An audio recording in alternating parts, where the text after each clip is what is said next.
Capítulo 9. La libertad y sus limitaciones.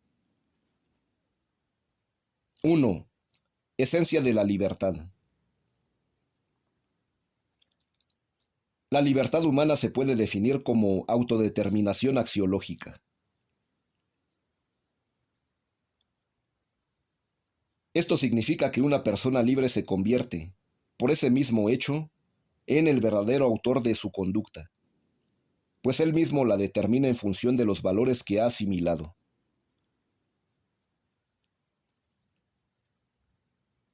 Cuando no se da la libertad, o se da en forma disminuida, entonces el sujeto actúa impelido por otros factores, circunstancias y personas. De modo que ya no puede decirse que es el verdadero autor de su propia conducta.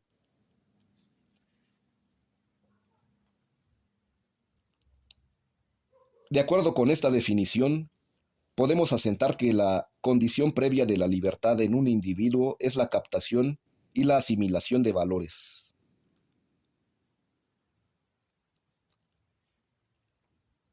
En este capítulo vamos a dejar en claro que solo en función de valores, que se han captado como tales y que funcionan como motivo del acto ejecutado, es como podemos hablar de libertad en una persona.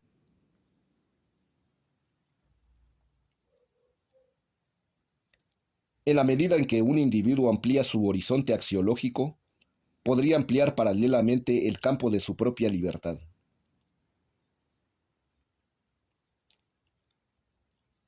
En la medida en que una persona permanezca ciega a ciertos valores, podemos señalar una limitación en su libertad.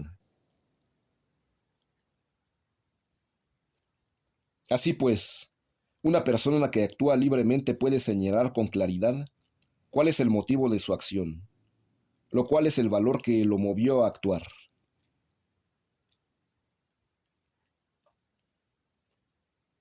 Los valores actúan como móviles o motivaciones internas de la conducta humana. Los valores tienen una especie de imán o atractivo especial para todo ser humano que se abre a su comprensión.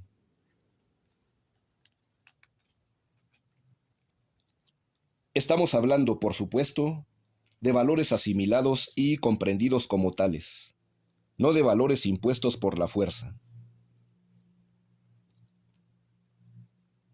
El papel del educador no es imponer valores, sino proponerlos y develar en qué consiste esa calidad valiosa.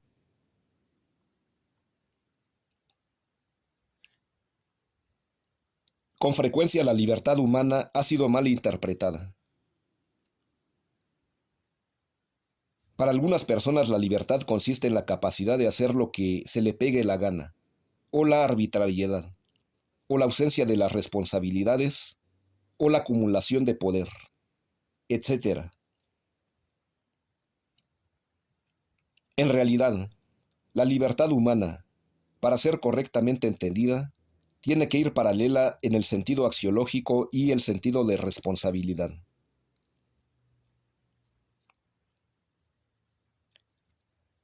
Evidentemente, nuestro tema se refiere a la libertad interior de un individuo, no a la libertad externa, que puede ser definida como ausencia de obstáculos físicos. Un prisionero no tiene libertad externa, pero puede conservar y aún incrementar su libertad interna, gracias a la cual su conducta puede llegar a ser altamente meritoria.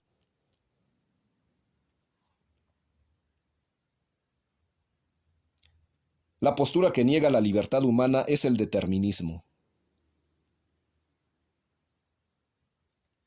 En la actualidad ha cobrado auge la postura de Skinner, psicólogo conductista que la rechaza en función de un fenómeno también real: los condicionamientos en que vive inmersa la mayoría de la gente. Veremos más adelante cuáles son los argumentos de los autores deterministas y cómo se puede arguir en contra.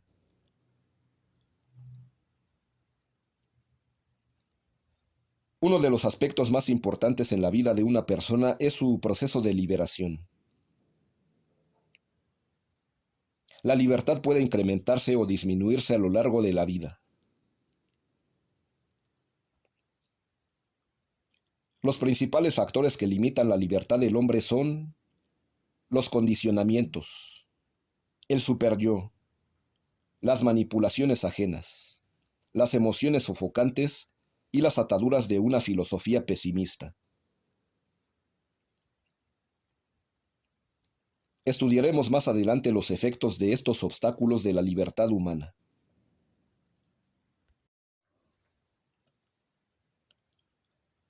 2. La libertad se ejerce en función de valores. El tipo de libertad que nos interesa está en íntima relación con los valores.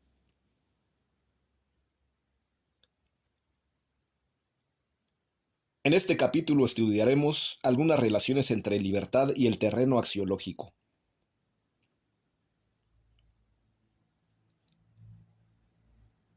En primer lugar, analizaremos la libertad humana en cuanto fundamentada en el valor.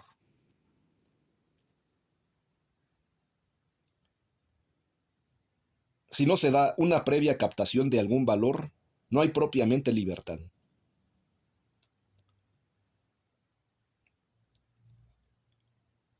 Ser libre no es fácil,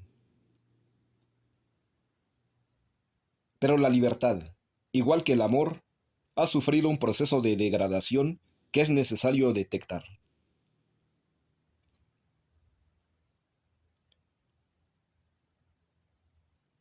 No basta declararse libre para serlo efectivamente.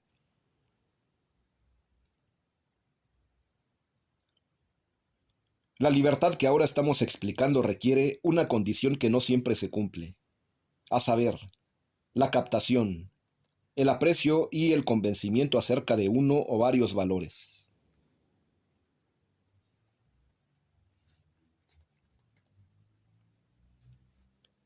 La libertad se ejerce entonces en función de esos valores captados.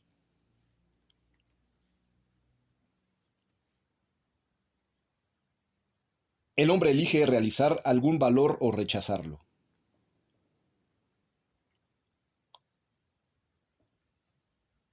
La libertad no existe cuando una persona es ciega para los valores.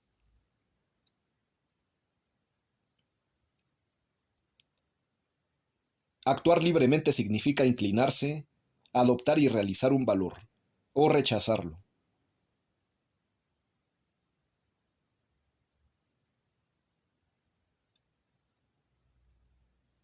Cuando no existe uno o varios valores en la mente del individuo, su conducta va a estar orientada, ya no por valores, sino por instintos, reflejos, condicionamientos, hábitos, inclinaciones surgidas del inconsciente, presiones externas, etc.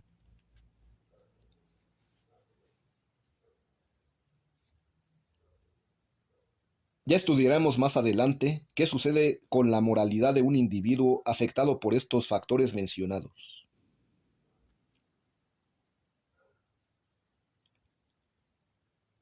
Por lo pronto, expliquemos la percepción de valores, que es condición indispensable para el acto libre.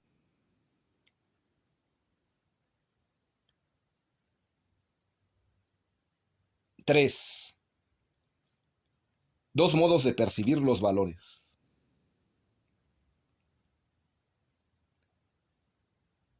La percepción de un valor puede tener lugar de dos maneras: en forma conceptual o en forma intuitiva u holística.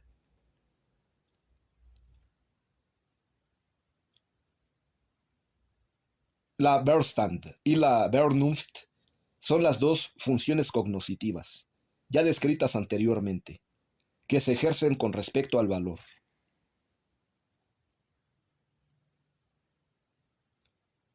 A. La percepción de un valor en forma conceptual es la que se logra por medio de explicaciones teóricas o descripciones más o menos distantes del objeto valioso.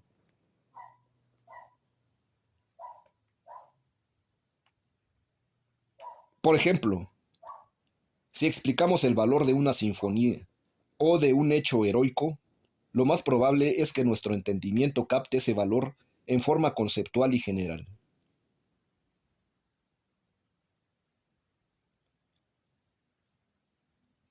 Un estudiante puede explicar con relativa facilidad la definición del valor belleza, del valor virtud, del valor de una ley específicamente señalada, etc.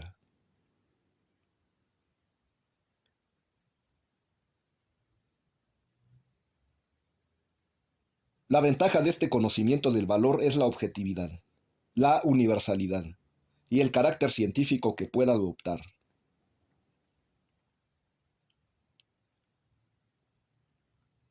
La desventaja del conocimiento conceptual es el posible alejamiento respecto a los intereses, inclinaciones y mundo existencial del sujeto que conoce.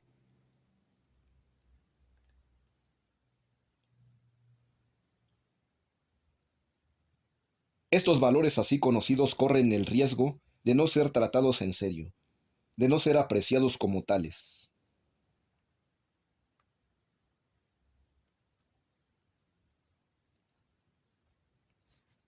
En este nivel, una persona podría conocer perfectamente la tesis de la ética y al mismo tiempo llevar una vida deshonesta.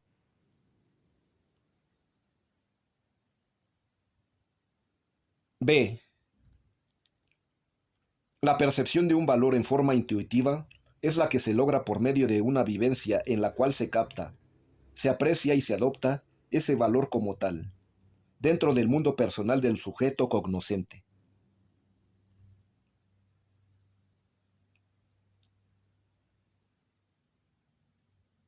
Los caminos más eficaces para obtener este tipo de percepción axiológica se encuentran en las obras de arte, como la novela, el cine, el teatro y, sobre todo, el ejemplo vivo de las personas que lo realizan.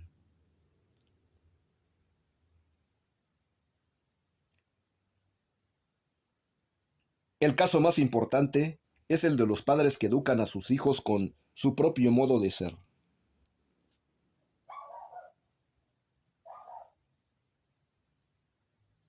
Este tipo de percepción implica un aprecio del valor o desprecio, en el caso de un valor negativo, y una consideración y recuerdo especial de tales contenidos.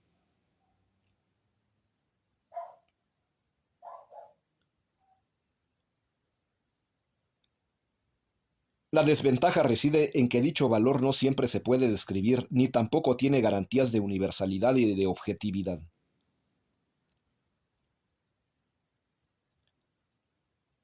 Sin embargo, desde el punto de vista del valor moral de una persona, más vale apreciar y realizar un valor que debe definirlo y distinguirlo con la precisión de un científico.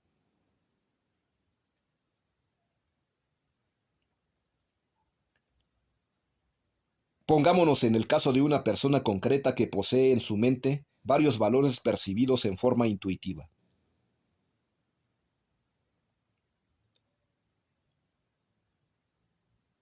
Ese individuo tiene el material necesario para elegir con libertad.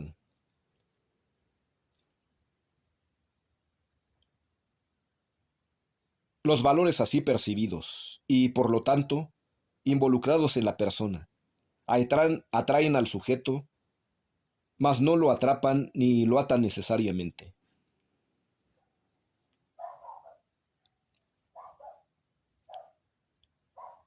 Un valor así captado no se impone por la fuerza, sino que insinúa su poder y su beneficio como una posibilidad por realizarse.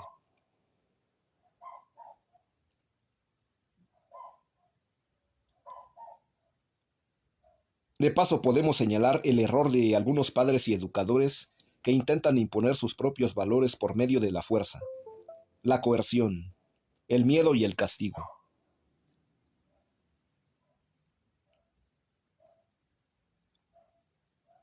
También de paso podemos señalar el extremo opuesto, que es el de la persona absolutamente despreocupada por el influjo que tienen los estímulos cotidianos en la percepción axiológica de sus allegados, sean hijos, amigos, discípulos o feligreses.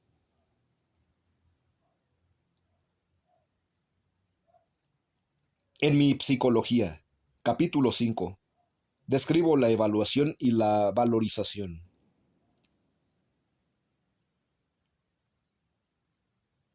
La primera consiste en captar un objeto en comparación con un valor.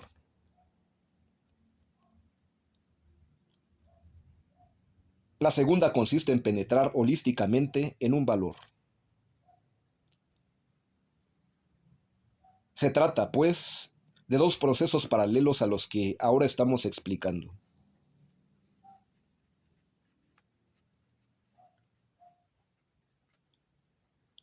Si avanzamos un poco más en nuestro análisis de la percepción axiológica, podemos señalar lo siguiente.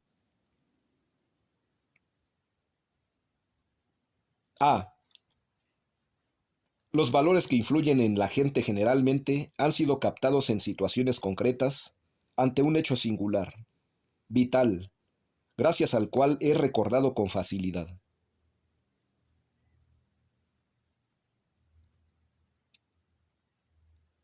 Por lo regular se trata de un descubrimiento, que la persona recuerda con especial afecto.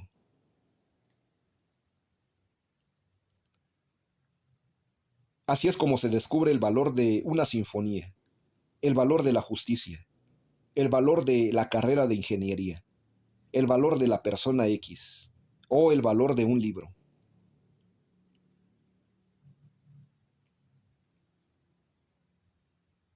Descubrir en este contexto quiere decir que el sujeto por primera vez cae en la cuenta de un contenido que quizá ya había percibido con anterioridad, pero sin percatarse del aspecto valioso que implicaba.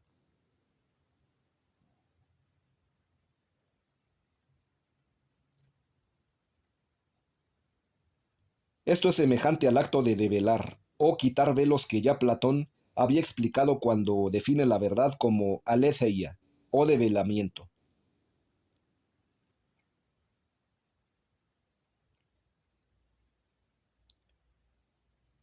Se trata, pues, de ir al ser mismo del objeto que se tiene enfrente y que antes solo se había captado en la superficie, en la apariencia, en la capa engañosa que encubre su ser y su valor.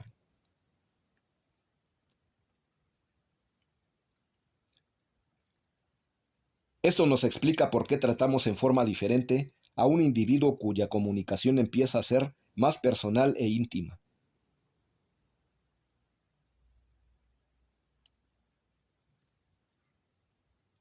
Sucede normalmente que con dicho trato estamos descubriendo su ser y su valor.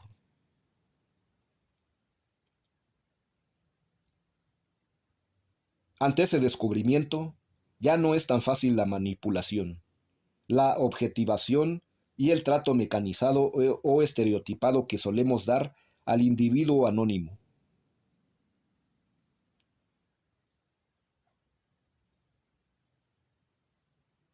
Los valores descubiertos en esa persona nos dan la oportunidad para elegir un trato más adecuado a ella.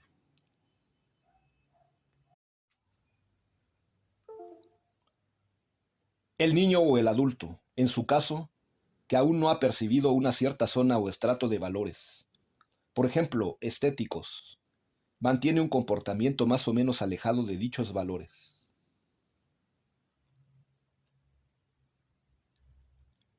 No los elige voluntariamente. Su criterio para actuar es diferente. Tan solo cumple con algún reglamento o con alguna forma social. O asiste a un concierto porque quiere agradar a otra persona, o se aprende la biografía de los músicos clásicos porque quiere obtener una buena calificación.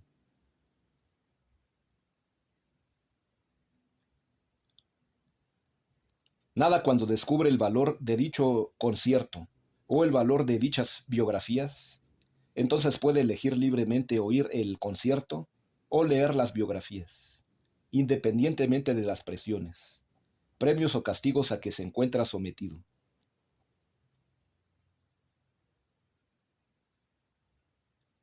C. La espontaneidad y gracia de los niños pequeños y de las personas en una fiesta o en vacaciones es muy diferente a la libertad que estamos explicando.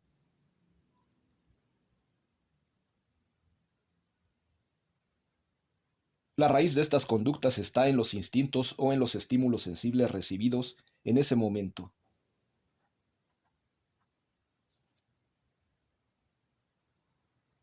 Con razón se llama esto actuar libremente, porque de hecho se da una liberación respecto a normas, convicciones y demás ataduras propias de la civilización que vivimos.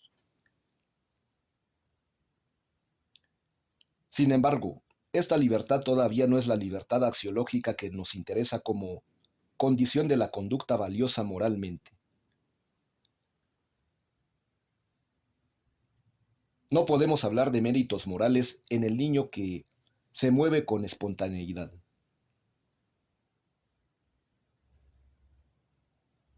La base del mérito moral está en la conducta que se ejecuta en función de un valor intrínseco, tal como explicaremos posteriormente.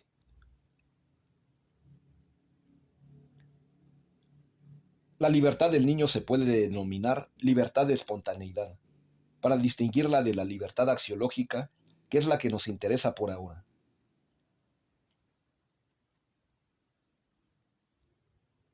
Esto mismo lo podemos expresar en función de una terminología más precisa que explicaremos con más detalle. No basta la libertad de, es necesaria la libertad para. La primera consiste en la abstención de ciertos vínculos. La segunda consiste en actuar en función de un objetivo valioso. La primera se preocupa de las ataduras.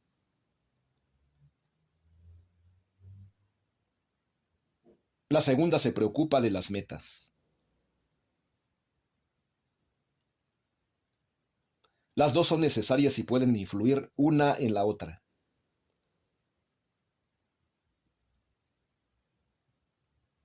Sin necesidad de menospreciar la primera, lo que interesa a la ética es la segunda.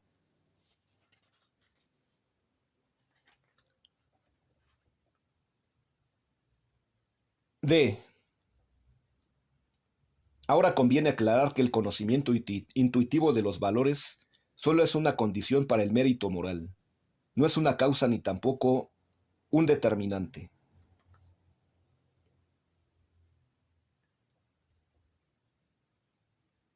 De hecho, se dan casos de personas que cultivan valores de alto nivel, pero no por eso se puede decir que todos sus actos dentro de esa actividad son meritorios.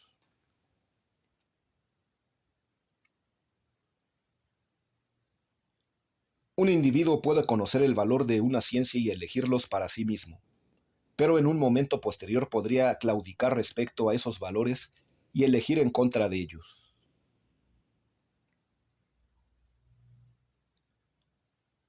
Esos nuevos valores, en función de los cuales ha elegido en contra de los primeros, son los que ahora están a la base de su mérito moral.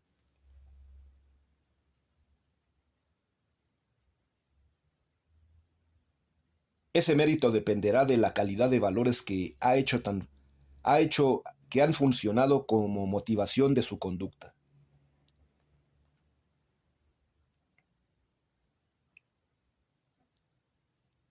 E. Es difícil que el conocimiento conceptual de los valores pueda mover a una persona a actuar en función de dichos valores.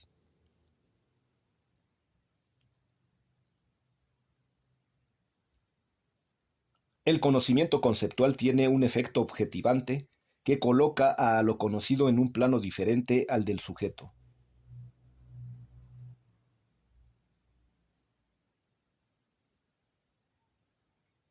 Este no se involucra con dicho objeto y, por lo tanto, no se siente inclinado por dicho objeto, ni a favor ni en contra.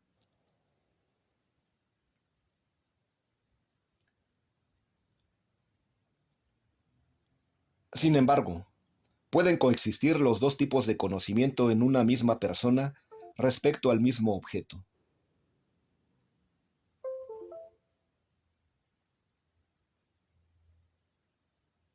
Por eso no es extraño que un sujeto pueda manejar conceptualmente un tema y al mismo tiempo se sienta motivado por él.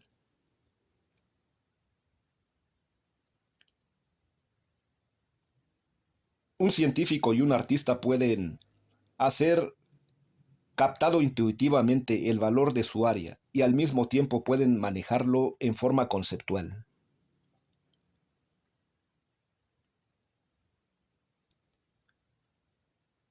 Por desgracia, si se trata de un profesor que, frente a sus alumnos, maneja su tema solo conceptualmente, corre el riesgo de no influir en sentido axiológico en dichos alumnos. Si acaso no sabe manejar las técnicas de la enseñanza y el aprendizaje significativo.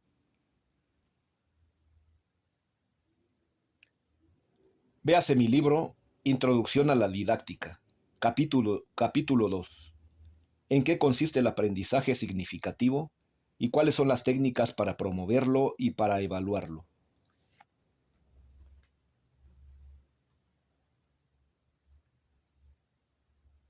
F. Otra terminología para esta temática es la proporcionada en capítulos anteriores que explica la Verstand y la Vernunft.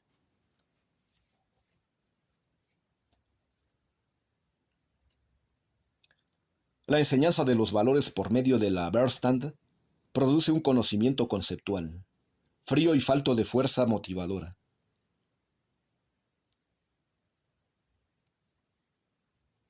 En cambio, la Vernunft produce un conocimiento holístico, que envuelve al sujeto y le da la oportunidad para elegir el valor captado.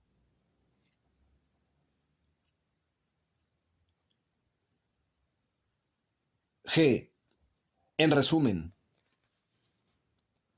la libertad axiológica tiene como condición de posibilidad un conocimiento holístico o intuitivo de uno o varios valores.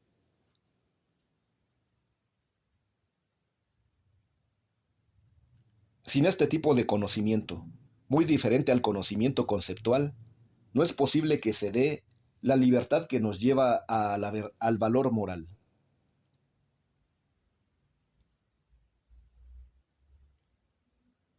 En otros términos, para elegir un valor, lo primero que hay que hacer es conocerlo y apreciarlo en cuanto tal.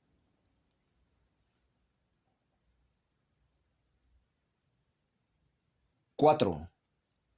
Libertad de y libertad para. Las clasificaciones de la libertad suelen ser muy confusas. En aras de la claridad, aquí estableceremos una división muy sencilla. Libertad de y libertad para. A. La expresión libertad de significa libertad de obstáculos, de vínculos o de restricciones, sean estos de orden físico o de orden moral.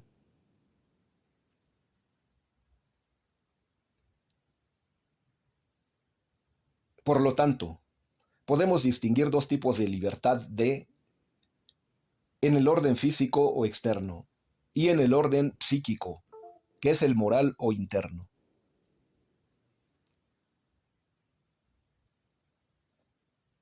De acuerdo con lo anterior, estar libre significa, en primer lugar, no tener cadenas, lazos o limitaciones de orden material, como sería el caso de la cárcel, y poder moverse físicamente.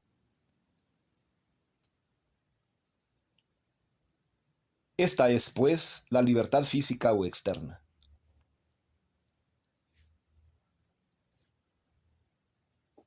En segundo lugar, también se aplica esta expresión para el caso de la restricción de tipo psíquico o moral.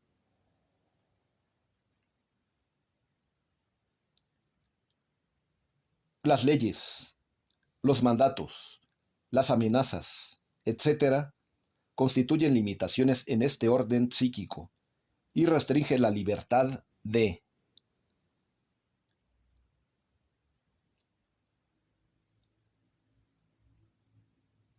Es típico el caso de los pueblos que luchan por su libertad en contra de las restricciones que impone un tirano.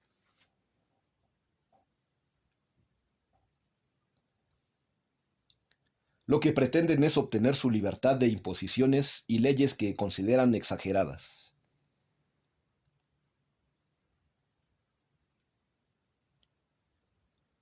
En este mismo sentido se dice que una persona divorciada o viuda ha recuperado su libertad y puede casarse de nuevo.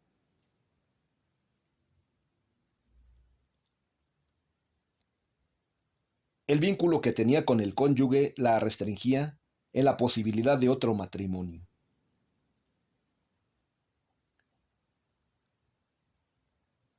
Análogamente puede considerarse el caso de las amenazas.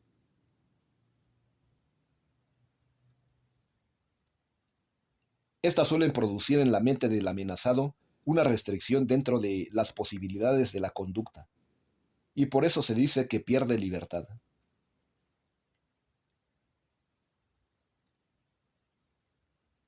Esta es la libertad en el orden interno, que también se llama psíquico o moral.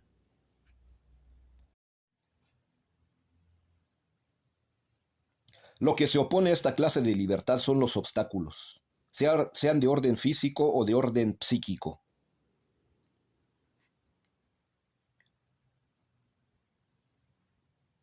Mientras mayor libertad menor cantidad de obstáculos, vínculos y restricciones. A medida que crecen estos vínculos y restricciones, va disminuyendo la libertad de.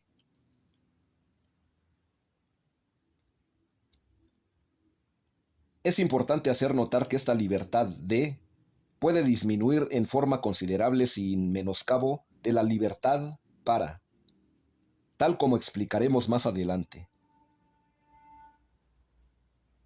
B. La expresión libertad para significa libertad para alcanzar un objetivo, realizar un valor o llegar a una meta. Esta libertad es de tipo interno, reside en la voluntad y es mucho más valiosa que la libertad de.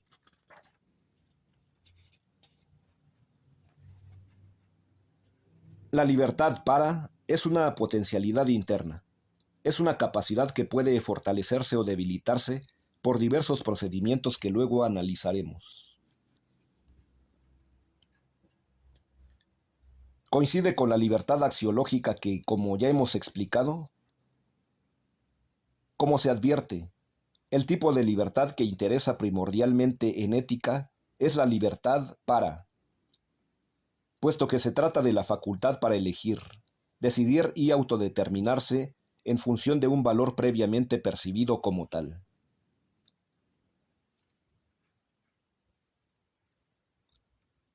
Cinco.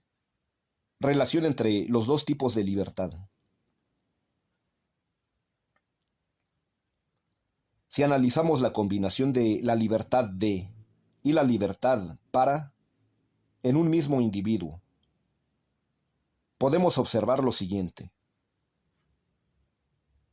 A. En términos generales, la libertad en el orden interno, tiende a disminuir.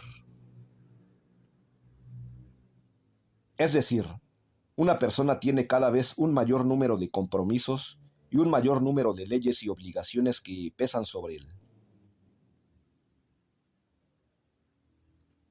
Contraer matrimonio, tener hijos, alquilar una casa, comprometerse laboralmente en una oficina, son actos que disminuyen la libertad sobre todo en el orden interno.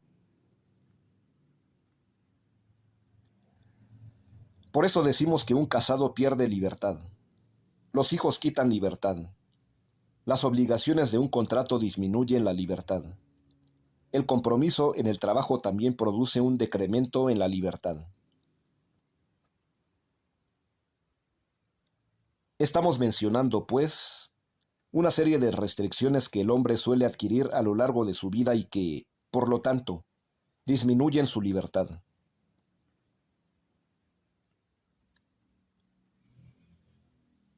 Sin embargo, esta serie de restricciones no disminuye la libertad para.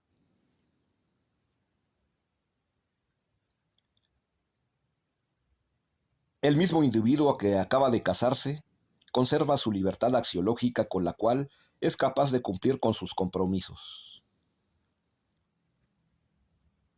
La conocida frase, puedo, pero no debo, está indicando esta doble faceta de la libertad. El puedo quiere decir, tengo la capacidad interna para hacer algo. El no debo quiere decir, hay una restricción que voy a respetar. Esa persona es libre en un sentido, pero al mismo tiempo no es libre en otro sentido.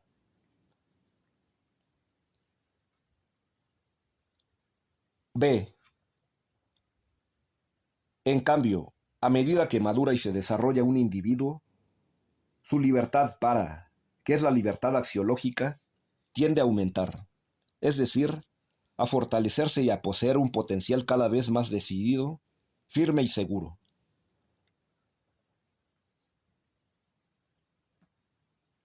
Esto es, internamente el individuo se vuelve más capaz de captar y apreciar valores, y por lo tanto, cada vez es más apto para decidirse en favor de ellos y realizarlos con mayor facilidad. Por supuesto, puede darse un retroceso.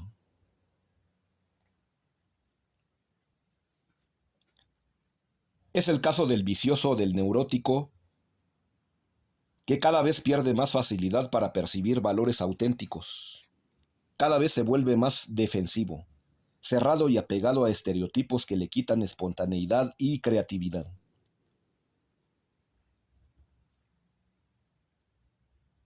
C.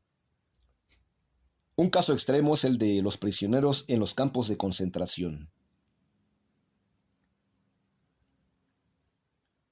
La libertad sobre todo en el orden físico o externo, tiende a disminuir casi totalmente.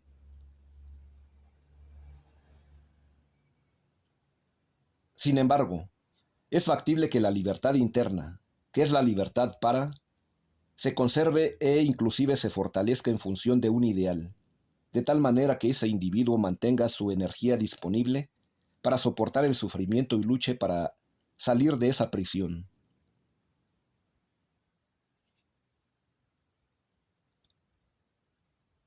Recuerdes el célebre caso de Viktor Frankl, quien narra su odisea en un campo de concentración nazi en su libro El hombre en busca de sentido.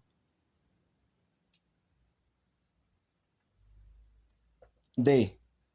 Cuando una persona capta que se va reduciendo sus posibilidades reales, siempre podrá contar con un par de opciones.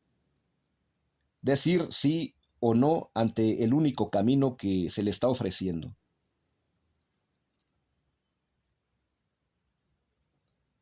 Este es el caso extremo en el momento de la muerte.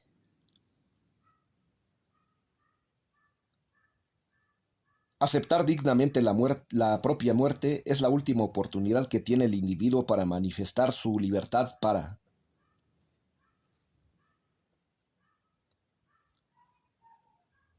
Cuando se reduce al mínimo la libertad siempre queda la libertad para.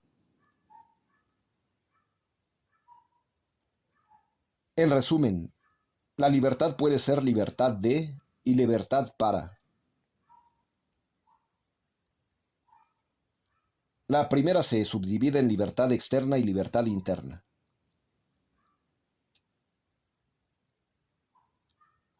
La segunda coincide con la llamada libertad axiológica.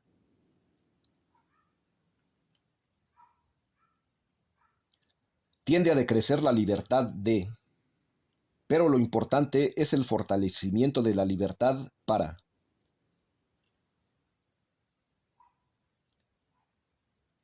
En adelante, el término libertad a secas se referirá a la libertad para.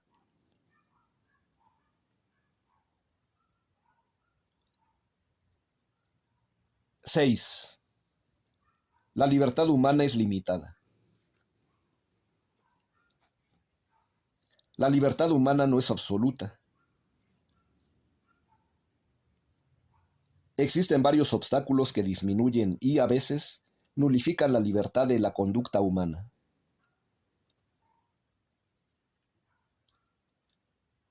El estudio de ellos proporciona mayor claridad para la comprensión de los actos humanos en la vida real.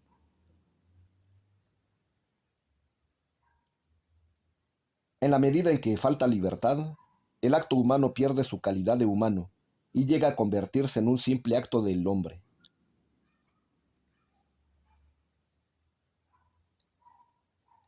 Existe la libertad humana, pero no todos los actos ejecutados por el hombre son libres. Por otro lado, entre los actos libres, no todos tienen el mismo grado de libertad. Es decir, solo unos cuantos actos durante el día pueden llamarse verdaderamente libres.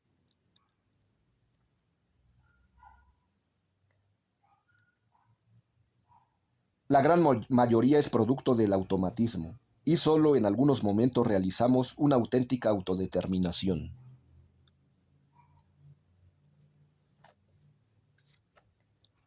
Pero esto varía mucho de una persona a otra.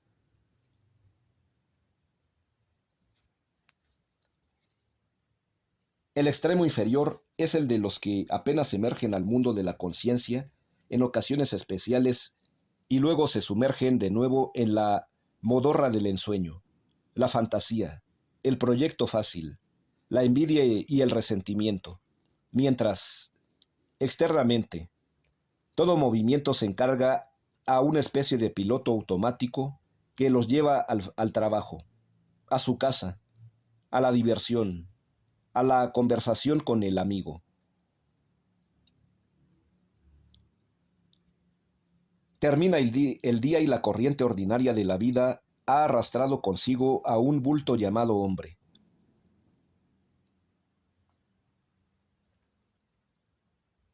En el extremo superior podemos detectar las personas que actúan en un nivel de conciencia muy claro. Saben manejar sus mecanismos automáticos. Pueden modificar los roles utilizados en su vida de manera consciente. Se responsabilizan de sus emociones y pasiones. Se hacen cargo de su conducta y consecuencias. Toman una actitud creativa. Saben difundir la alegría y la felicidad que proviene de su inferioridad. Son libres en un grado superior y utilizan su libertad en un sentido correcto.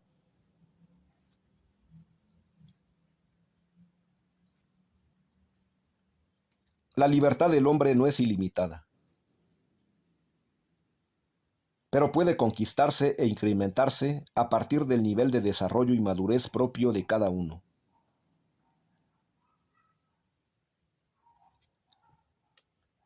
Afortunadamente existen procedimientos psicológicos que fomentan este gradual crecimiento de la libertad personal.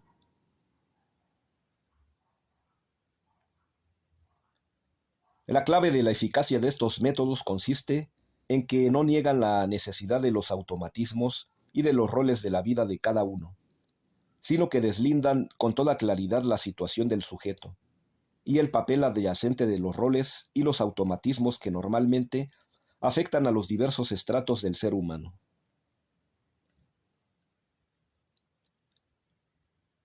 La libertad consiste en que la persona pueda manejar estos roles y automatismos conforme a sus propios criterios. Veas en mi libro de psicología, Editorial Esfinge, capítulo 8, una ampliación de esta temática. 7. Obstáculos a la libertad. Veamos en qué consisten esos obstáculos contra la libertad y de qué manera limitan nuestro grado más o menos desarrollado de autonomía personal.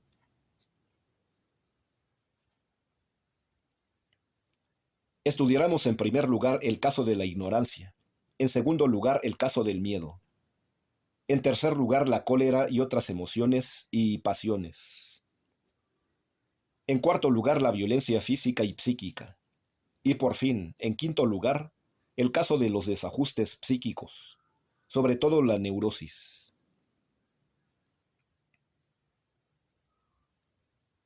7.1. Ignorancia.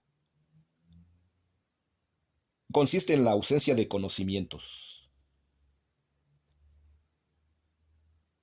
Es un obstáculo a la libertad porque para elegir algo es preciso conocerlo.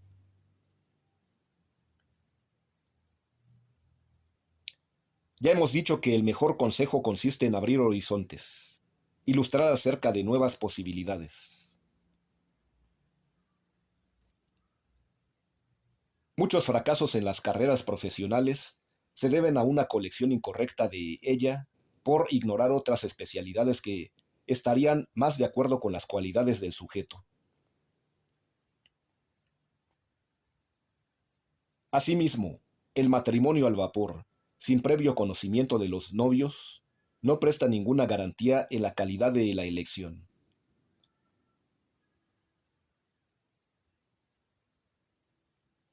Hay un tipo de ignorancia culpable, cuando no se sabe lo que debería saber. Por ejemplo,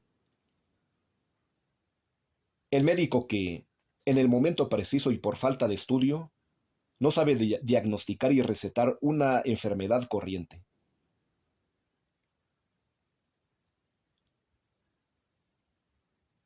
A esto se le llama ignorancia positiva.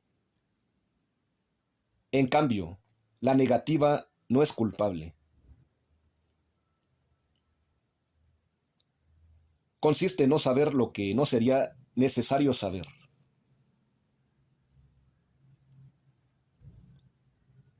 El ingeniero, por ejemplo, no tiene obligación de conocer los síntomas de las enfermedades.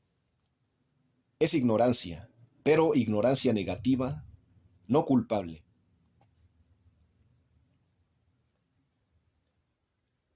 En la filosofía oriental la palabra ignorancia designa un hecho que va más allá de la simple carencia de conocimientos.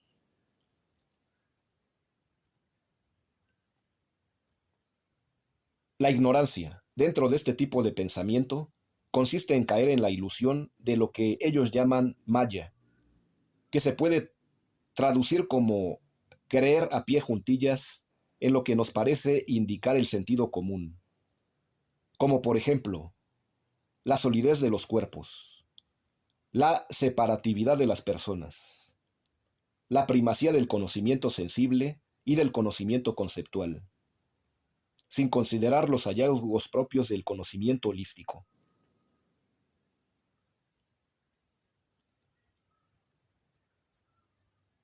Salir de la ignorancia detectada por los filósofos orientales consiste en captar la unidad del ser y la integración básica de todos los seres de la naturaleza, percibir la armonía que se da en los hechos naturales, tomar conciencia del propio camino en la vida.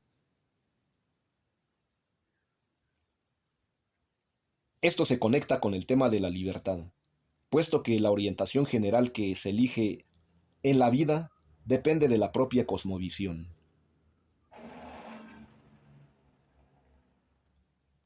Ignorar el factor de integración que se da en los seres humanos normalmente conduce a una actitud defensiva y de mayor separatividad. Esto sería semejante a la actitud mendicante de una persona que no conoce el tesoro que desde siempre ha poseído.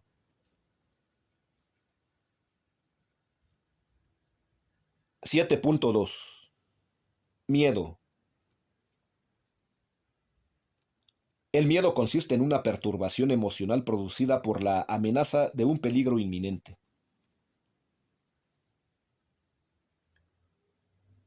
El miedo, en casos extremos, como el del pavor, puede producir una ofuscación completa de las facultades superiores, y todo lo que se ejecuta en esos momentos pierde el carácter de acto humano, pues el sujeto no puede responder de ello.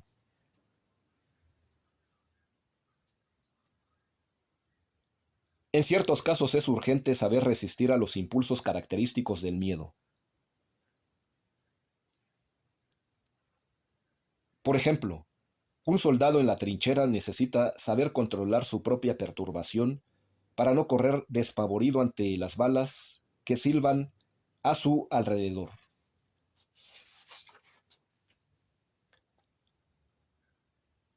En casos extremos, gracias a la fuerza de la voluntad, se puede llegar a situaciones de franco heroísmo.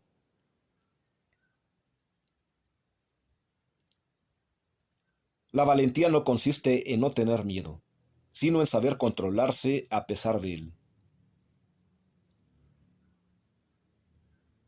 Los toreros, en momentos de sinceridad, confiesan que sienten miedo delante del toro, pero con todo, se plantan firmes y arrastran el peligro con arte.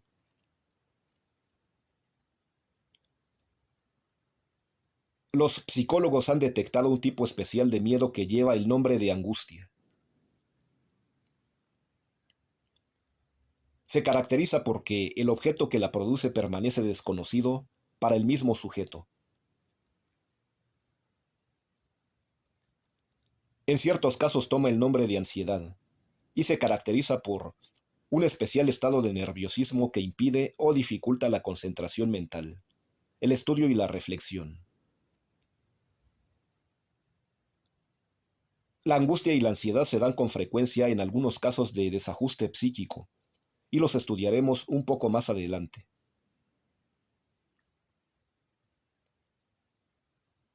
Por ahora podemos concluir que el miedo, sea que se conozca o no el objeto amenazante, es un obstáculo que disminuye o anula la libertad humana.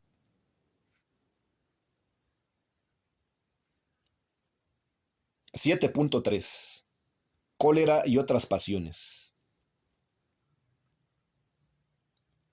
En este apartado estudiaremos el hecho de que la cólera, o también llamada ira, enojo, coraje, al igual que otras emociones y pasiones, producen una fuerte limitación en nuestra capacidad de elegir libremente. Imagínese el caso concreto del marido que vacía la pistola al cónyuge y a su pareja cuando los encuentra en flagrante adulterio.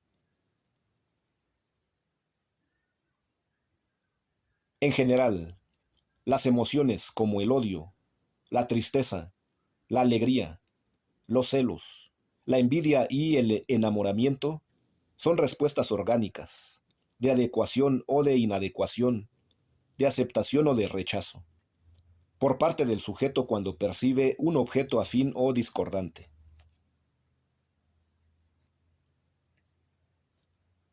La emoción llevada a grados extremos recibe el nombre de pasión. La palabra sentimiento expresa casi siempre lo mismo que la palabra emoción, cuando se trata de un fenómeno persistente.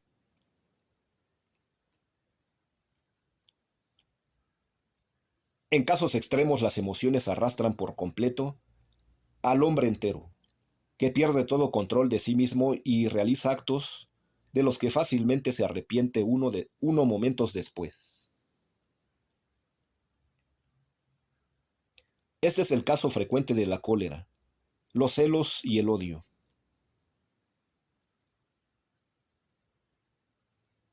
Las leyes civiles ya han tenido el cuidado de señalar ciertos atenuantes en los llamados crímenes pasionales.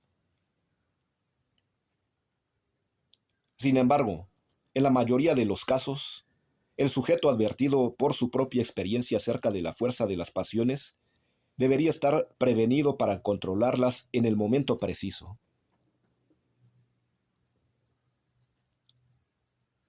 Una persona madura y plenamente desarrollada, lejos de arrojar toda la culpa a sus emociones, se responsabiliza por ellas y asume las consecuencias de la conducta ejecutada bajo sus efectos.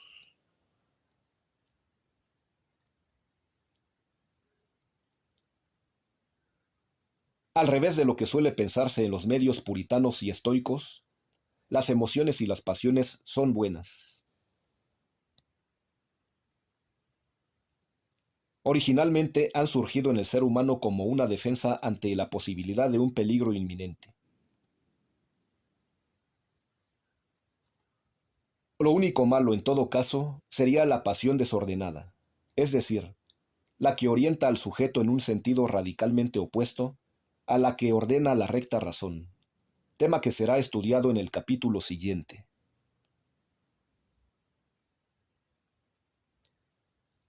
En la educación del niño y del adolescente, Uno de los principales capítulos consiste en aprender a controlar las emociones y las pasiones. Dicho control sabe tomar un camino intermedio entre dos extremos igualmente viciosos: la represión de ellas y la sumisión completa a las mismas.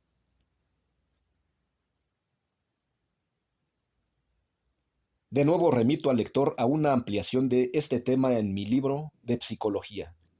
Véase el capítulo 7, en donde encontrarán varias páginas especialmente dedicadas al tema de las emociones. 7.4. Violencia. La violencia es una fuerza externa, psíquica o física, ante la cual es difícil o imposible resistirse.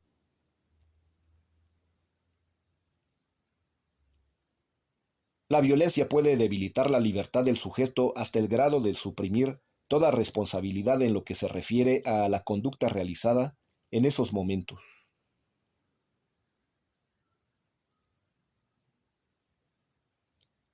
El ejemplo típico es el de la cajera de un banco que entrega el dinero al ladrón amenazante con una pistola oculta.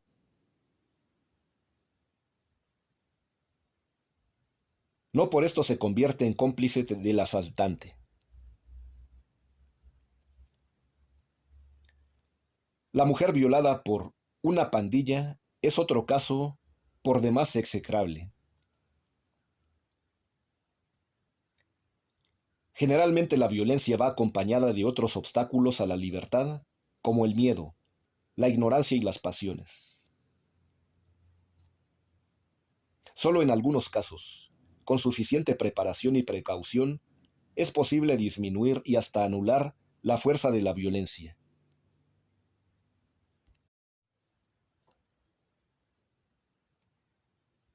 Es importante destacar el caso de la violencia psíquica en función de amenazas veladas. De hecho, el sujeto ve disminuida su capacidad de decisión ante esta violencia psíquica. Sin embargo, no encuentra suficientes motivos para protestar o para deshacerse del agresor, que puede actuar, en ocasiones, bajo una bandera lícita y noble en apariencia.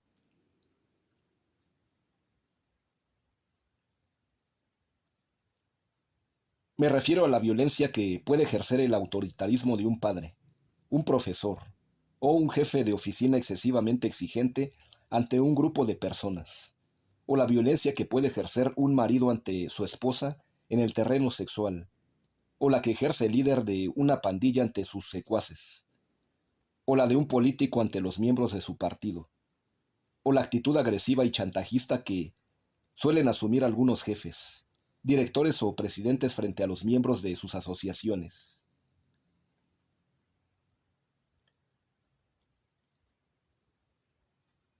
En todos estos casos se trata de una persona abusiva, que aprovecha la superioridad otorgada por el cargo o la función desempeñada, y obtiene ciertos beneficios sin que exista una clara conciencia de la clase de abusos que está cometiendo, pues, en general, la sociedad suele confundir el sano ejercicio de la autoridad con el autoritarismo.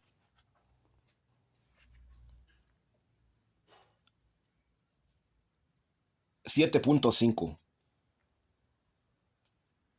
Desajustes psíquicos.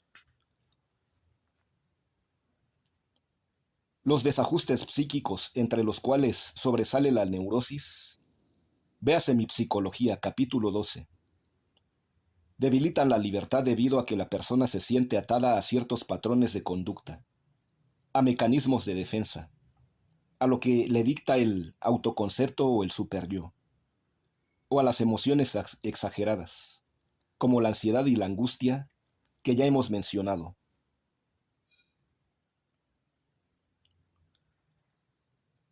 No debería utilizarse con tanta frecuencia la etiqueta de ser neurótico. Lo que abunda es más bien el síntoma neurótico, tener un síntoma neurótico. lo cual se da con bastante frecuencia en la mayor parte de los individuos.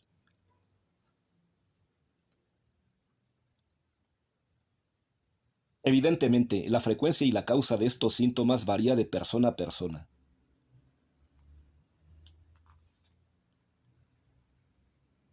La neurosis es el arte de hacerse infeliz. En sentido más exacto, el síntoma neurótico consiste en una respuesta emocional exagerada ante un estímulo que normalmente sería inocuo o solo ligeramente peligroso o molesto.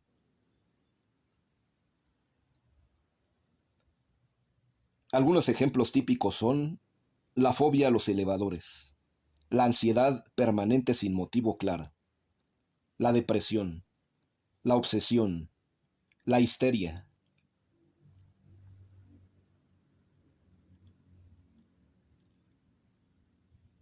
El neurótico tiende a señalar los acontecimientos externos y a las demás personas como la causa de su infelicidad. Sin embargo, uno de los factores más importantes de la neurosis es la distorsión de la percepción, con lo cual se producen emociones inadecuadas y exageradas. Ahora bien, esta distorsión de la percepción es el resultado de una actitud defensiva del propio autoconcepto, es decir, de la propia dignidad personal.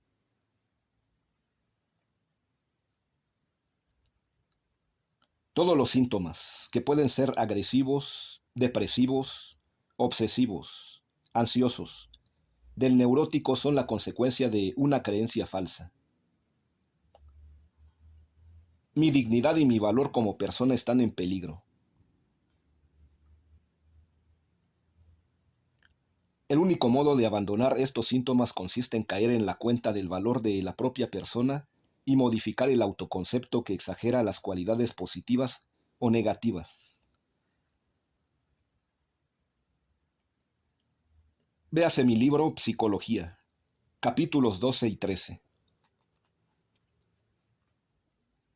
Ahora bien, la lucha por la propia dignidad es neutral y correcta. Es propia de la naturaleza humana. Su fuerza y arraigo en cada persona desbanca cualquier oposición o tendencia contraria. En este momento no hay libertad.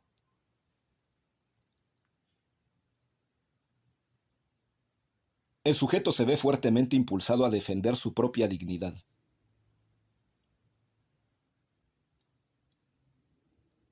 Lo único malo del neurótico es que está defendiendo un falso concepto acerca de su propia dignidad.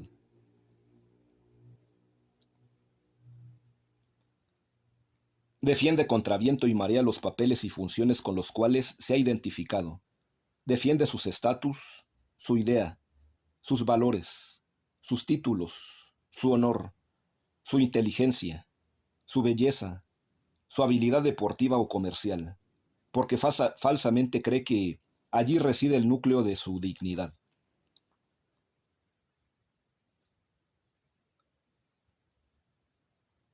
El síntoma del neurótico se manifiesta en una emotividad exagerada, pero la raíz de su mal está en el plano cognoscitivo. Cree que su identidad y su valor residen en esos elementos mencionados y no se da cuenta de que su dignidad como persona es mucho más profunda y valiosa que esas cualidades periféricas y accidentales.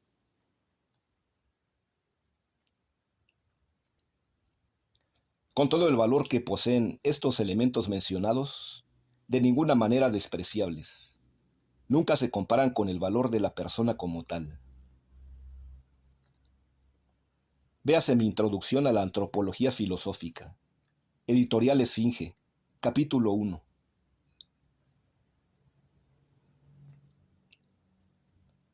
El remedio radical del síntoma neurótico consiste en percibir el propio ser, el núcleo de identidad personal, con conocimiento holístico no conceptual, y desidentificarse respecto a los demás elementos que no pertenecen al plano del ser, sino al plano del tener.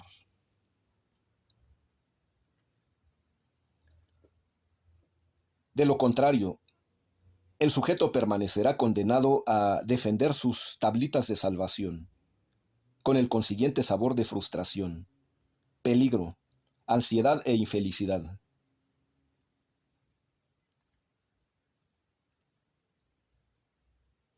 La neurosis es el arte de hacerse infeliz.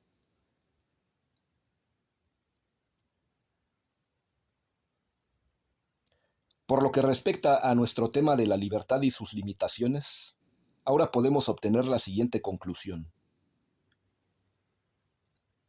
La defensa de la propia dignidad humana es una necesidad en todo individuo, y por lo tanto, allí no hay libertad.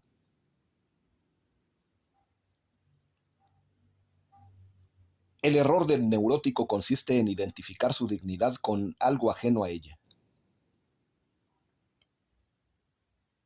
Su libertad ha quedado limitada debido al obstáculo que hemos detectado, un autoconcepto equivocado.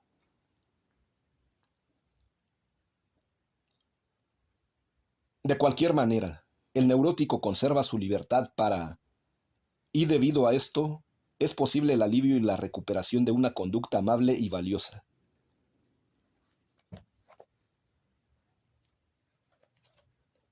¡8! Pruebas de la libertad. Una vez que se ha estudiado la libertad en su esencia, en sus diferentes tipos y en su realización limitada, es necesario todavía reflexionar sobre el fenómeno y obtener en limpio cuáles son las razones por las que afirmamos que el hombre es libre. De esta manera elaboramos un conocimiento fundado, es decir, estamos en un nivel propiamente científico.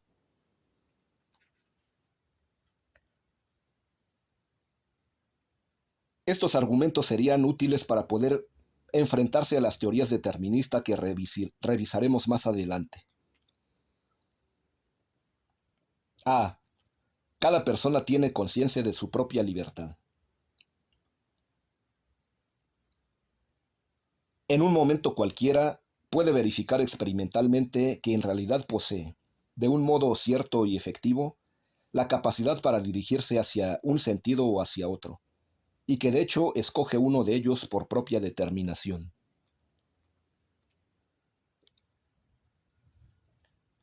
Este hecho es innegable.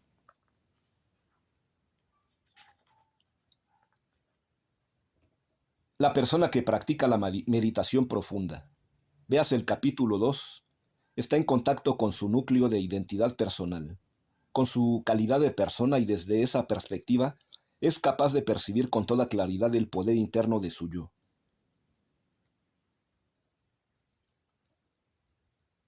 No niega las leyes físicas y biológicas a las que normalmente está sometido, pero además de esos determinismos, capta su propia energía y fortaleza para poder tomar decisiones, es decir, autodeterminarse. B. Reflexionemos ahora sobre los obstáculos de la libertad explicados anteriormente. Surge una pregunta. ¿Sería posible que se experimentaran obstáculos y limitaciones de la propia libertad si ésta en realidad no existiera? O dicho de otro modo, una persona puede experimentar a sí mismo en dos situaciones diferentes.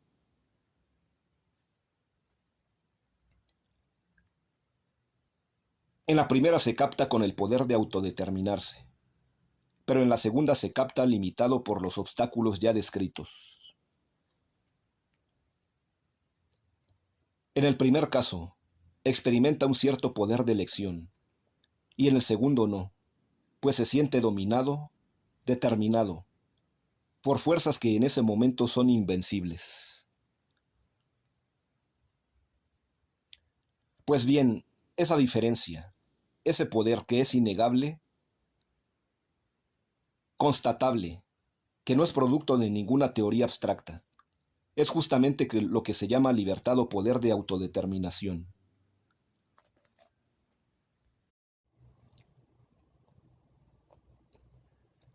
9.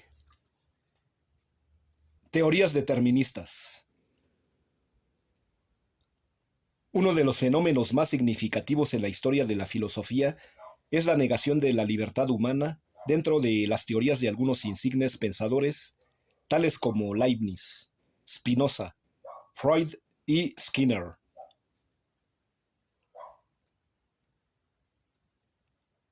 Los hechos no se pueden negar, sostienen ellos, pero el hombre ha sufrido una ilusión desde el momento en que ignora las causas ocultas de su propia conducta.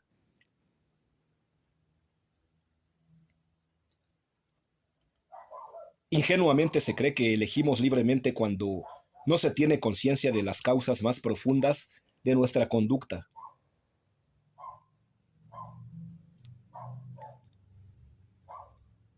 Tales doctrinas reciben el nombre de determinismo, pues su tesis central es la de que el hombre ya está fijado o determinado en cierta dirección por diferentes causas que desconocemos en el momento mismo y que, por lo tanto, su decisión libre solo de nombre lo sigue siendo.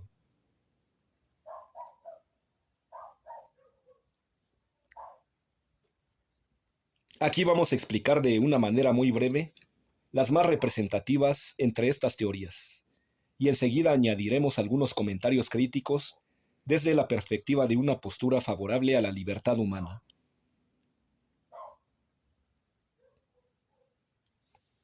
10. Determinismo de Freud. Este sabio psicólogo cae en serias contradicciones acerca de la libertad humana. Al leer sus obras se puede observar que a veces la afirma y a veces la niega.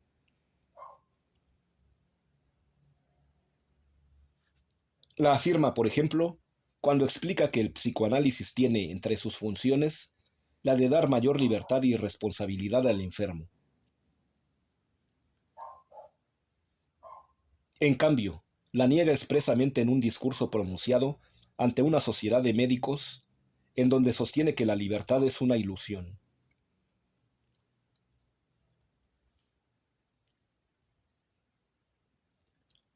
El argumento básico de Freud en contra de la libertad es el hecho del inconsciente.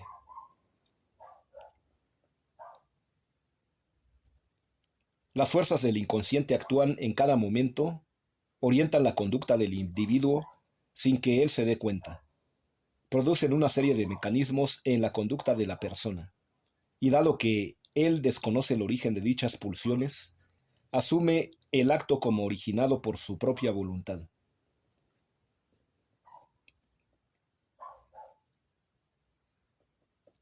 Algunos freudianos han realizado ciertos experimentos de hipnotismo en donde parece que se demuestra la acción del inconsciente sin que el sujeto se dé cuenta de esa influencia.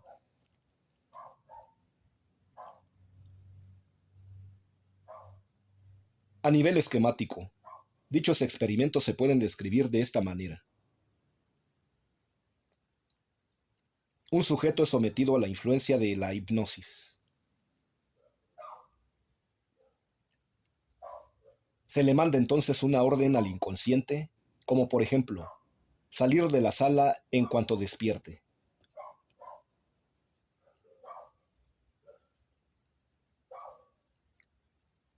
Termina el sueño y, con gran expectación de todos, el sujeto sale de la sala. Enseguida se le pregunta si libremente ha decidido salir.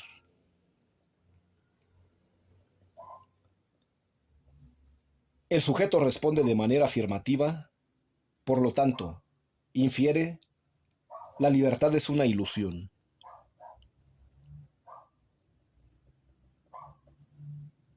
Ante esos hechos, el freudiano explica, es evidente aquí la acción de una fuerza inconsciente por la cual salió el sujeto de la sala.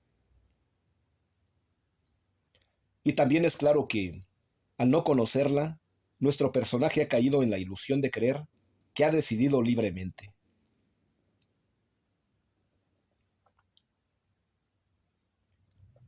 Esto es lo que sucede a cada momento en la vida diaria.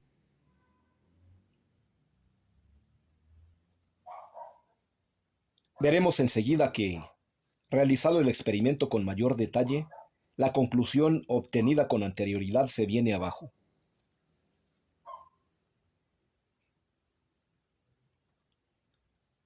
11. Comentarios críticos al determinismo freudiano.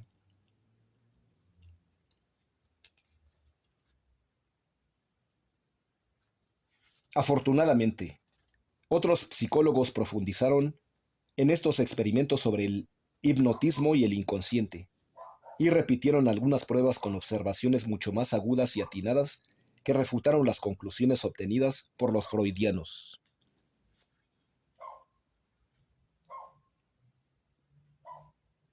Se repite el experimento anterior durmiendo a una persona por medio del hipnotismo. Se le da una orden, que en este caso consiste en darle una bofetada a un compañero una vez que despierte.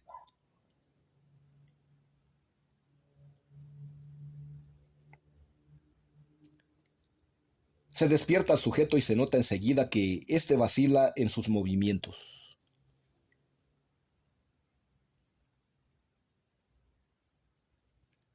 Se le pregunta por qué se notaba vacilante, y respondió que sintió un impulso para propinar una bofetada a su compañero, pero no teniendo motivos para hacerlo, resistió a dicho impulso y se calmó.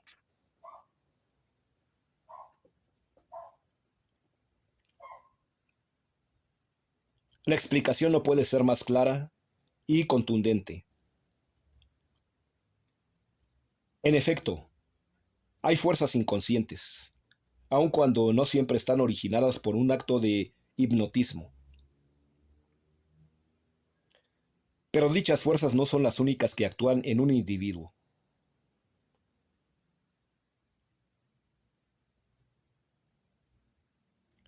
En este caso se vio actuar, además, una fuerza consciente y superior por la cual se decidió no dar la bofetada.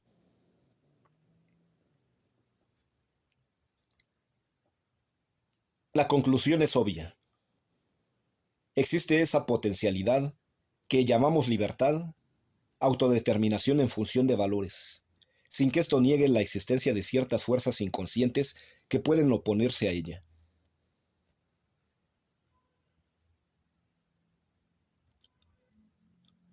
Así, para afirmar la libertad no es necesario negar el inconsciente y, de la misma manera, para afirmar el inconsciente no es necesario negar la libertad.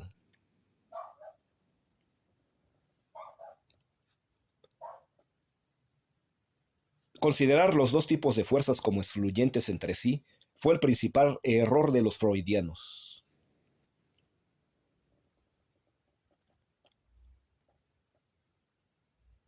Freud, al igual que otros muchos genios, quedó tan encandilado por su propio descubrimiento, que es el inconsciente, que dejó de ver la importancia de las facultades conscientes del hombre.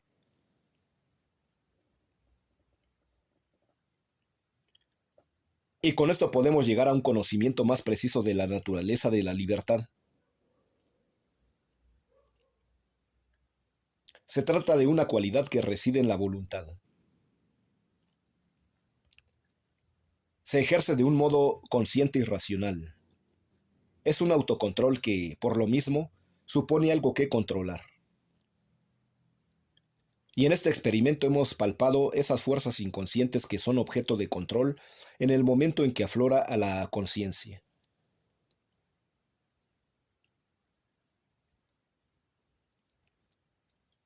En algunas ocasiones el sujeto está de acuerdo con seguir esas fuerzas inconscientes, como es el caso del primer experimento de hipnotismo aquí descrito. En otras ocasiones el sujeto se determina en contra de ellas, como es el caso del segundo experimento. Hay otras situaciones de lucha y, por último, se dan casos afortunadamente en menor proporción, en los cuales el inconsciente es un puro conflicto que domina la vida consciente de la persona. Tal es el caso de los desajustes psíquicos que pueden llegar a ser patológicos y que requieren un tratamiento por parte de especialistas.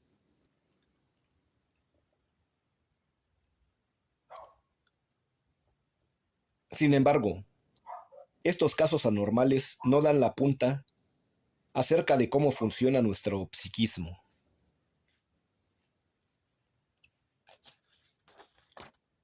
Todo esto tiene una aplicación práctica de mucha utilidad.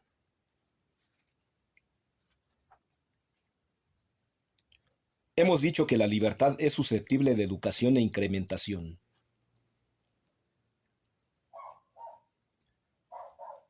Pues bien, un educador tiene que estar al tanto de las fuerzas inconscientes para poder armonizarlas en concordancia con la razón.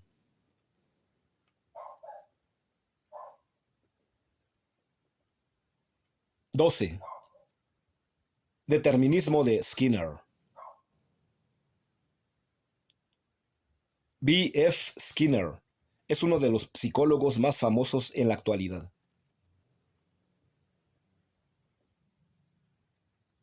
En su obra, Más allá de la libertad y de la dignidad, sostiene que el hombre está determinado por el ambiente en que vive y que por lo tanto no existe ni culpa ni mérito en la conducta de una persona.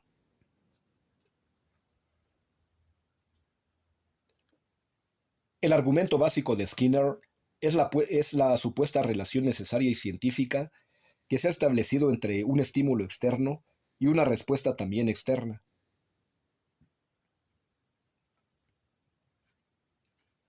Ante un estímulo X recibido por un sujeto, la respuesta prevista es Y. Y esto sucede en un porcentaje casi permanente. Por lo tanto, no es necesario acudir a instancias internas, invisibles e inverificables, para explicar la conducta del individuo. Además, el condicionamiento operante fomenta la repetición de un acto.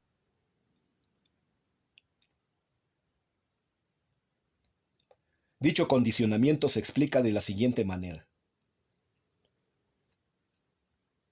Una rata aprieta una palanca y recibe una porción de queso.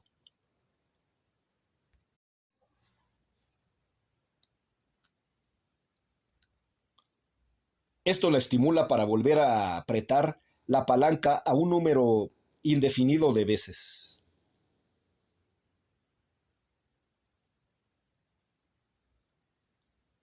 Este fenómeno se ha repetido hasta la saciedad en el terreno de la educación y el aprendizaje.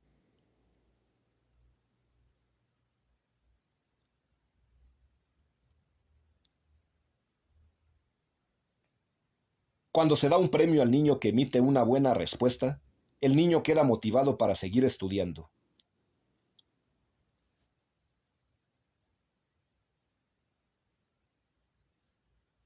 En resumen, cada individuo está determinado por los estímulos que recibe de su propio ambiente.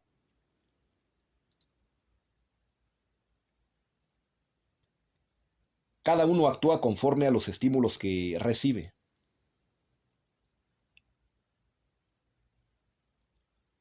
Por lo tanto, el ambiente externo determina la conducta del hombre y el tema de la libertad queda superado, según la conclusión de los conductistas.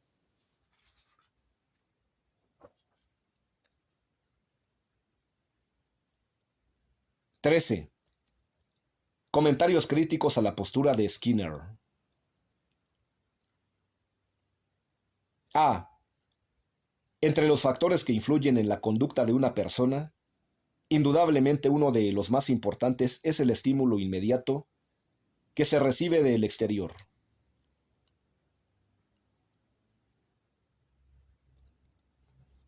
Sin embargo, esto no elimina la existencia de otros factores, como puede ser el factor genético, el factor del inconsciente y, para nuestro caso, el factor de la voluntad.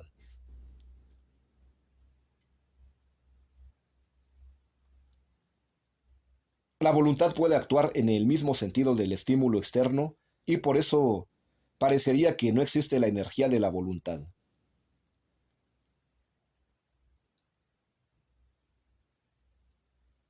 Sin embargo, se da el caso, análogo al de los experimentos freudianos ya explicados, en donde el estímulo externo no es suficiente para anular la voluntad que se orienta en dirección diferente.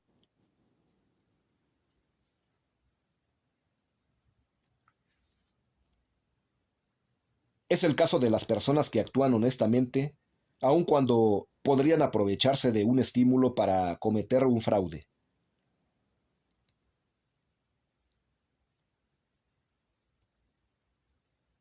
B.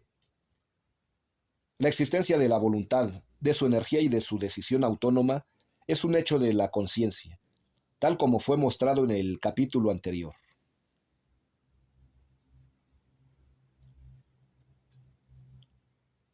Ahora bien, la voluntad no elige simplemente por capricho, sino que existen razones para elegir un camino u otro.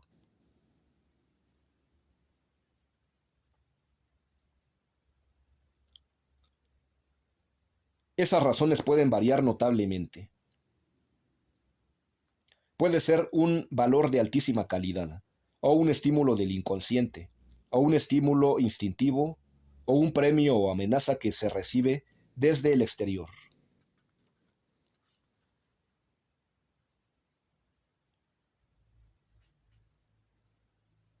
Así pues, el hecho detectado por Freud, al subrayar el inconsciente como factor de la conducta humana, y el hecho detectado por Skinner, al subrayar el estímulo externo como factor de la misma conducta, coexisten junto con otros factores, como luego veremos.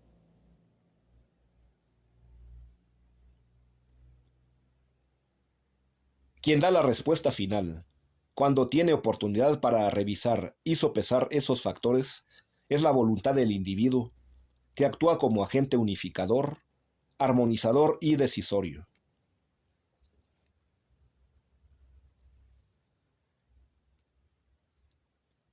C. Cuando afirmamos el hecho de la libertad y negamos el determinismo, lo que en el fondo hacemos es detectar un factor, que es la voluntad, importante en la génesis de la conducta humana, pero quizá poco apreciado y utilizado por la gente que, en la mayoría de los casos, se deja llevar por la fuerza de la propaganda o por las fuerzas inconscientes.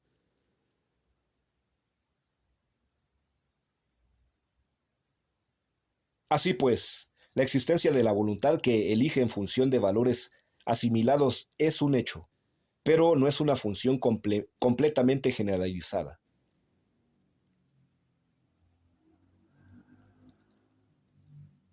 Estamos frente a una potencialidad humana que requiere educación, entrenamiento y ejercicio adecuado.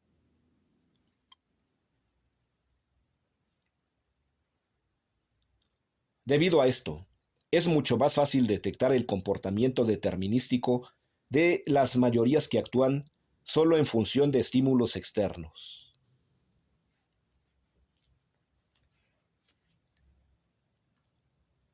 Este error es un sofisma que se llama falsa generalización.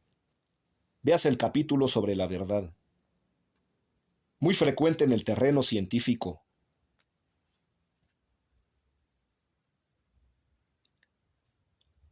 Freud y Skinner no estuvieron exentos de este sofisma.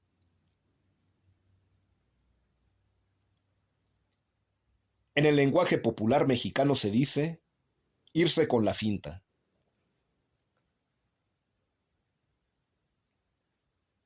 14. Determinismo biológico y sociológico. Existen otros tipos de determinismos, como el biológico y el sociológico, que sostienen la existencia de otras fuerzas rectoras de la conducta humana, como pueden ser la propagación genética y la coerción social, respectivamente.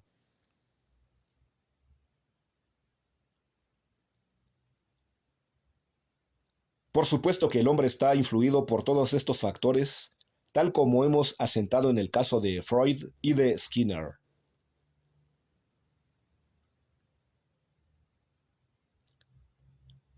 Pero esto no niega la existencia de ese centro de energía que es la voluntad y que tiene a su cargo la unificación y armonización de todos los factores que de hecho están influyendo en la actividad humana.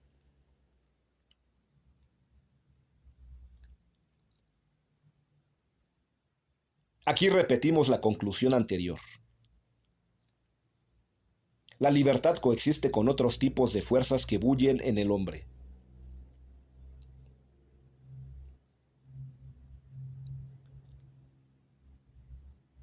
Y la función de la libertad no es otra, sino la de darle un sentido correcto y armónico a todas esas fuerzas humanas, sea que pertenezcan al plano físico, biológico, psicológico o sociológico.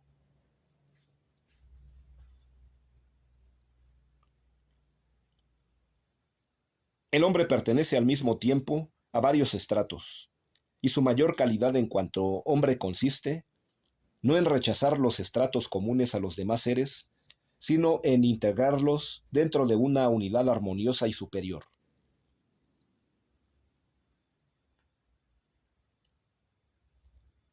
El yo profundo puede determinarse libremente para seguir un instinto, una costumbre social, o bien para rechazar un hábito o un impulso surgido del inconsciente, etc.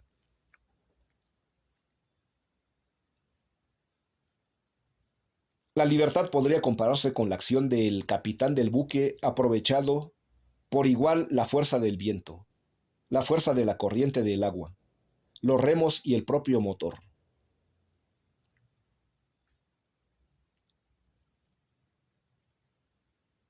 Todos estos factores, en lugar de negar la acción del capitán, le dan oportunidad para combinar y enriquecer su decisión.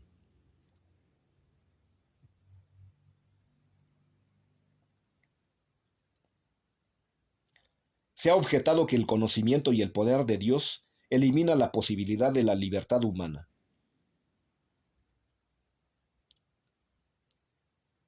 Respuesta: sí.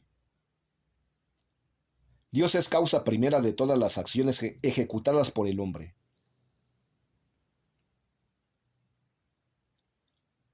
Pero esto no suprime la acción de las causas segundas, entre las cuales se encuentra de un modo especial el libre albedrío.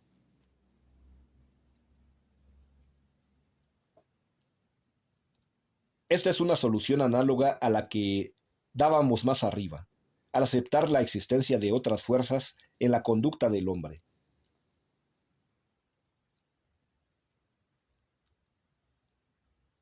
Coexisten todas ellas, y cada una tiene su correspondiente función dentro de la naturaleza de cada ser.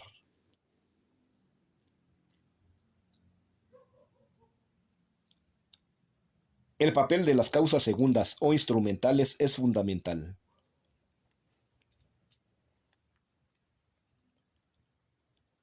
Por ejemplo, el hombre escribe, y es causa principal de lo que significan sus palabras.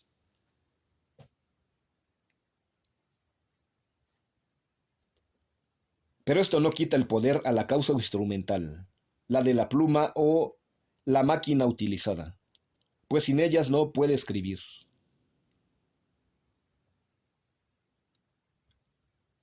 Igualmente en el plano teológico.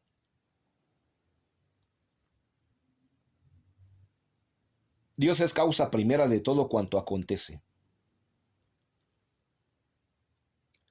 Pero esto no quita su poder a todas las causas conocidas en este mundo que, en atención a la primera, se llaman causas instrumentales o causas segundas.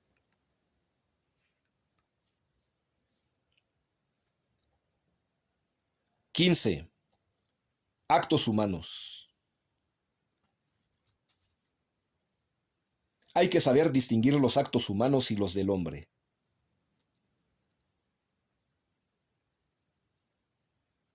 Tanto unos como otros son ejecutados por el hombre. En esto se asemejan.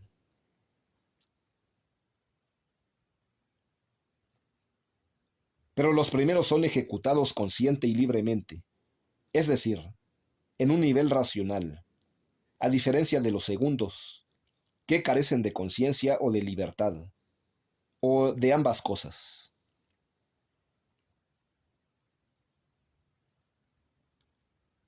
Los actos humanos son originados, como su nombre lo indica, por las facultades más humanas del hombre, como son la inteligencia y la voluntad.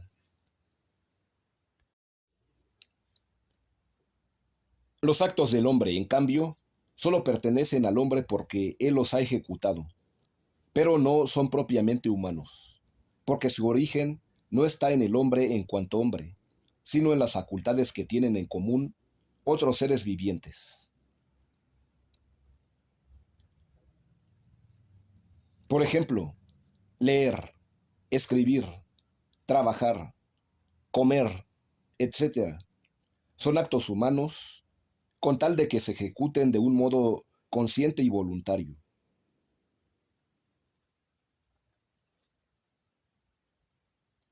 Por el contrario, los actos ejecutados durante el sueño o distraídamente, y los actos mecánicos o automáticos como caminar, etcétera, son actos del hombre.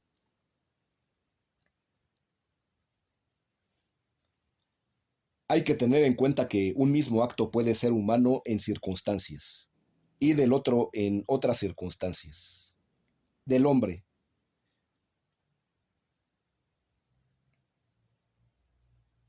Por ejemplo, la respiración es un acto del hombre, pero en un atleta que realiza ejercicios conscientes y voluntarios de respiración, se convierte en humano.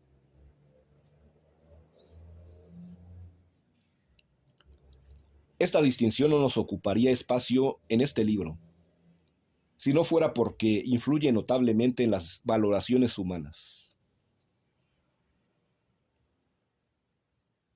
Efectivamente, los actos humanos con las características ya descritas son los únicos que pueden juzgarse como buenos o malos desde el punto de vista moral.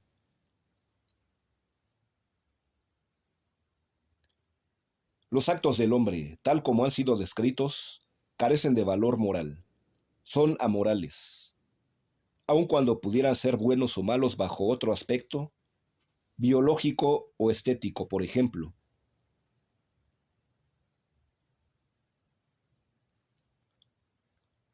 Tomemos el caso de la digestión.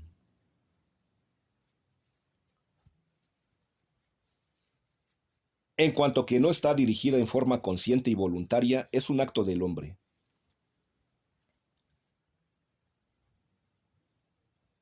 Por lo tanto, si acaso se juzga como buena o como mala, no será desde el punto de vista moral, sino bajo otro punto de vista, como el fisiológico, por ejemplo.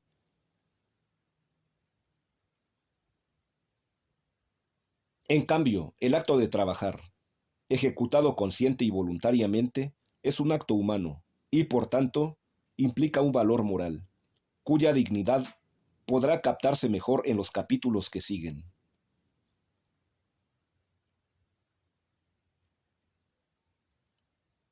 Aclaremos que un acto, sea humano o del hombre, tiene un cierto valor ontológico independiente del valor moral.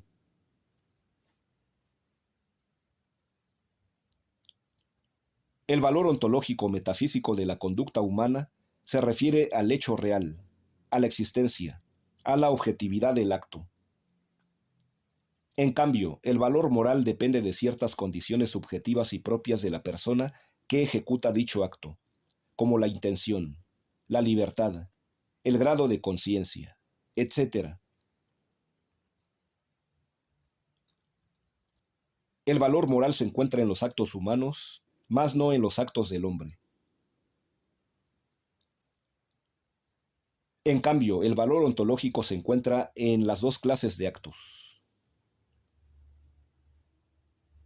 Adviértase, pues, que al definir a la ética como la ciencia que estudia a los actos humanos, esta expresión actos humanos está cargada de sentido, significa algo con precisión, a tal grado que un cambio en ella podría originar serias confusiones. La ética solo estudia los actos humanos y deja a un lado los actos del hombre.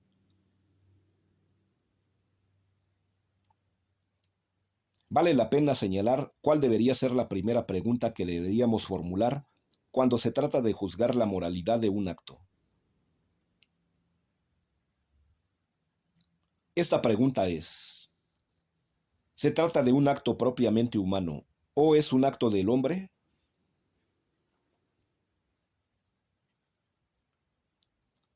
Si pertenece a esta última clasificación, ya no se podrá seguir adelante, pues se trata de un acto amoral, ni bueno ni malo, y la ética ya no tiene allí nada que decir.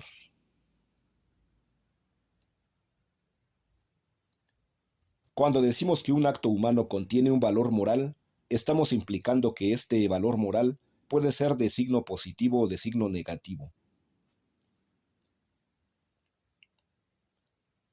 Trabajar tiene valor moral positivo, pero asesinar tiene valor moral negativo. Nótese que el valor moral negativo suele designar con la palabra inmoral.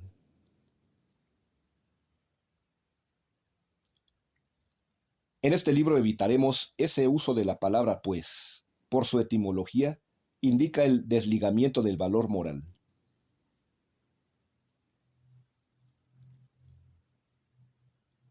Solo los actos del hombre están desligados del valor moral, y esto se expresa adecuadamente con el término amoral.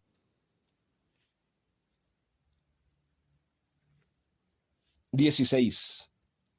Libertad en ética. La libertad es, según hemos visto, una de las principales condiciones para que un acto pueda ser calificado como acto humano propiamente dicho. Ahora bien, la libertad ha quedado definida como autodeterminación axiológica.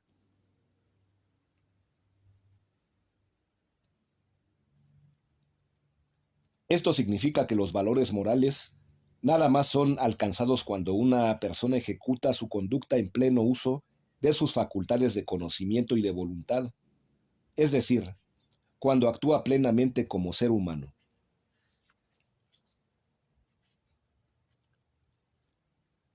En la práctica es muy raro que una persona actúe dentro de este nivel. Lo que suele acontecer es que la gente actúa influida por una serie de condicionamientos que impone la educación, la cultura y la propia cosmovisión.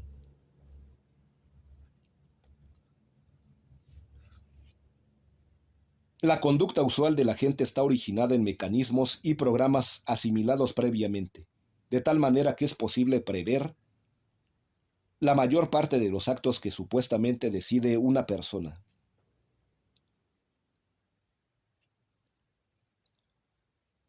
De acuerdo con lo que hemos explicado en el capítulo referente a la antropología filosófica, la conducta humana se origina en función de varios factores que influyen simultáneamente con diferente peso proporcional. Los factores más importantes desde nuestro punto de vista son cuatro. El factor biológico, el factor inconsciente, el factor estímulo condicionante y el factor cosmovisión axiológica.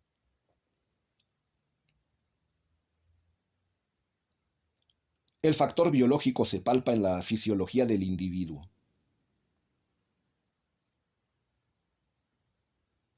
Una persona que ha dormido mal o que no ha desayunado va a mostrar una conducta diferente a la que tiene satisfechas sus necesidades biológicas.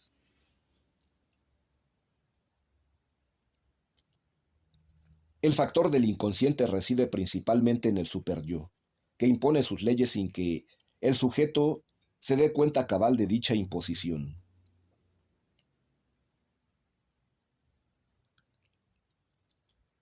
El factor de los estímulos condicionantes reside en los programas, hábitos o pautas de conducta que se han originado por asociación de símbolos y estímulos. Desde el punto de vista de la ética, el factor que más interesa es el que hemos señalado como factor de la cosmovisión axiológica. Está formado por los valores que han asimilado el individuo en su fuero interno.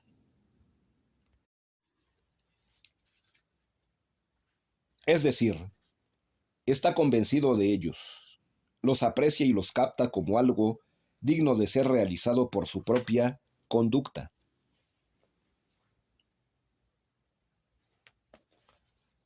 Por lo tanto, estos valores constituyen el motivo más importante que asume una persona cuando decide actuar en determinado sentido.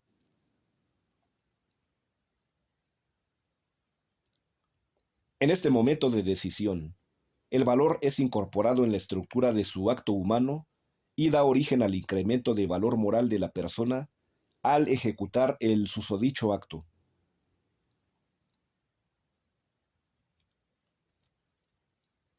Externamente, dos personas ejecutan el mismo acto.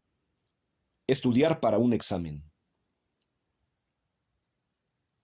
Sin embargo, una de ellas estudia porque capta el valor intrínseco de esta conducta, y la otra lo hace por la presión que recibe de su familia y de su profesor.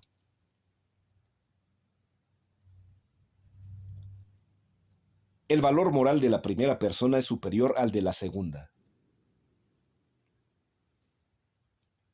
El ejercicio de la libertad, en la medida en que incorpora valores en el momento de la elección, es la raíz de la superioridad de un acto humano y de su valor moral. De esto hablaremos con mayor detalle en el próximo capítulo.